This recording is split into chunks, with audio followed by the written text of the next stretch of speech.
अस्सलाम वालेकुम नाज़रीन, आप देख रहे हैं M99 न्यूज़ और मैं हूं आपका मेज़बान अब्दुल सबूर। सिटी पुलिस फैसलाबाद की जानिब से पतंग फरोशों और पतंगबाज़ों के ख़िलाफ़ क्रैकडाउन जारी है। पूरे ज़िला के अंदर जो है पतंग फरोशों के ख़िलाफ़ भरपूर कार्रवाइयाँ की जा रही हैं। थाना मंसूराबाद की जानिब से जहाँ पे पकड़े गए पतंग जो हैं वो नज़र आतिश किए जा रहे हैं। SHO राना मकफूर साहब यहाँ पे हमारे साथ मौजूद हैं, उनसे बात करेंगे, उनसे इस हवाले से तफसीलात जानने की भी कोशिश करेंगे कि वो क्या कहते हैं। अगर मेरा कैमरा मैन ज़ुबैर गुम्मन आपको दिखा सके तो इस वक्त यहाँ पे जो है खुले प्लाट में पतंग जो हैं वो नज़र आतिश किए जा चुके हैं। SHO के इस हवाले से बताना यही है कि 79,000 से ज़ायद जो पतंग थे, ये पतंग मुलज़मान से कब्ज़ा में लिए गए हैं। मजमूई तौर पर 74 मुलज़मान जो हैं वो पाबंदे सलासल किए गए हैं और इतने ही मुकदमात का अंदराज भी किया गया, जबकि बड़ी मकदार में खाम माल भी मुलज़मान से बरामद किया गया है, जो कि पुलिस की जानिब से कार्रवाइयाँ इसी तरह सिलसिलाकार वो जारी। उनका यही कहना है कि इलाके में किसी को भी पतंगबाजी की इजाज़त हरगिज़ नहीं दी जाएगी और पतंग फरोशों के खिलाफ ये कार्रवाइयाँ जो है इसी तरह जारी रहेंगी।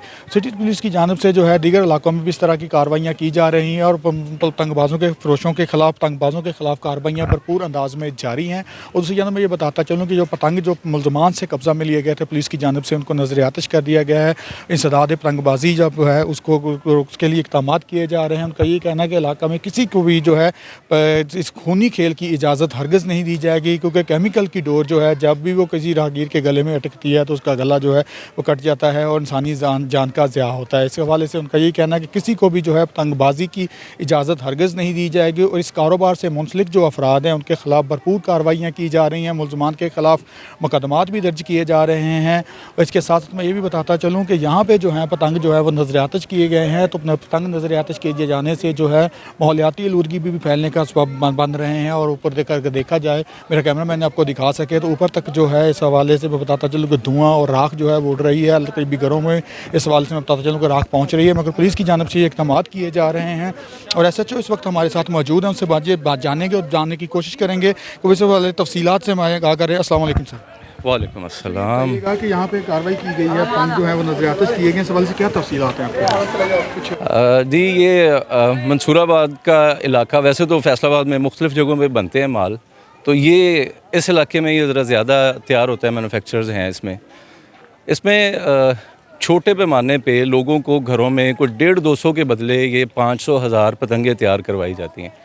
तो अब वो भी लोग इतने लाइलम हैं और वो बेचारे इतने ज़रूरतमंद हैं कि वो 150 के बदले ये इतना जो जानलेवा और खूनी खेल है, मैं तो उसको यही कहूँगा कि जिससे किसी की गर्दन कटे और किसी की मतलब एक जवान आदमी की मौत वाक़या हो जाए, वो तो किसी सूरत भी उसको मैं तो एंटरटेनमेंट या उसको कोई तफरीक नहीं कह सकता।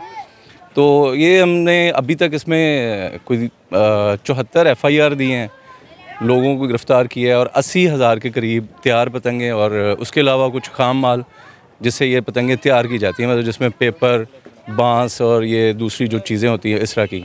और कुछ हमने मशीनें भी पकड़ी हैं जिससे ये बांस को उस फॉर्म में लेके आते हैं जिससे वो पतंगों में इस्तेमाल होता है। तो हम लगे हुए हैं इसको, मतलब इंशाल्लाह ताला जब तक ये ज़ीरो नहीं होगा हम लगे रहेंगे। अल्लाह की रहमत से पूरी ईमानदारी से और अपनी पूरी खुलूस नीयत से इसके ख़िलाफ़ क्रैकडाउन कर रहे हैं। अफसरान की हिदायत भी यही है कि इसको ज़ीरो करें ताकि लोगों को इस काम से बचाया जा सके। बाकी आप अपने तवज्जुह से लोगों को ये मैसेज दें कि वो अपने बच्चों को इस काम से बाज़ करें, उनको समझाएँ कि ऐसा कोई भी खेल कभी भी वो तफरीह नहीं होता जिससे किसी की जान जा सकती हो, जिससे किसी की जान जाने का अंदेशा हो। तो ये कोई इतना ज़रूरी काम नहीं है कि हम इसकी इतनी भारी कीमत अदा करें। अच्छा सर, आपने जिक्र किया कि जो लोग हैं वो लाइलमी में घरों में छोटे पैमाने पर तैयार करना शुरू हो गए हैं, क्योंकि माना वाला एक बड़ी मार्केट थी इसकी, आपके इल्म में होगा। मुलज़मान जो है रिकॉर्ड याफ्ता हैं, वहाँ पे यकीनन आपने कार्रवाइयाँ भी की होंगी। अब लोग अगर लाइलमी में घरों में तैयार करना शुरू हो गए हैं तो उनकी रोकथाम के लिए आपने क्या इक़दाम किए हैं? ऐलानात करवाए हैं मसाजिद में या क्या तरीक़ाकार अपनाया जा रहा है आपकी जानब से? जी, हमने बिल्कुल ऐलानात भी किए हैं। उसके अलावा हम जब किसी को गिरफ़्तार करते हैं उसके फिर आगे से उसका माल पकड़ते हैं तो हम उन घर वालों को भी समझाते हैं कि आप ये 150-200 के बदले कोई और काम कर लें, कोई और मेहनत मजदूरी करें। तो इस सिलसिले में तो ये मैं रिक्वेस्ट करूँगा कि ये गवर्नमेंट लेवल पे करने वाला काम है। मतलब वो भी बेचारे अपनी ज़रूरत के तहत 150-200 क्या 150-200 कितनी बड़ी रकम है, तो वो कर रहे हैं। हम तो अपने लेवल पे उनको जितना समझा सकते हैं उनमें कुछ शऊर पैदा करने की कोशिश कर रहे हैं।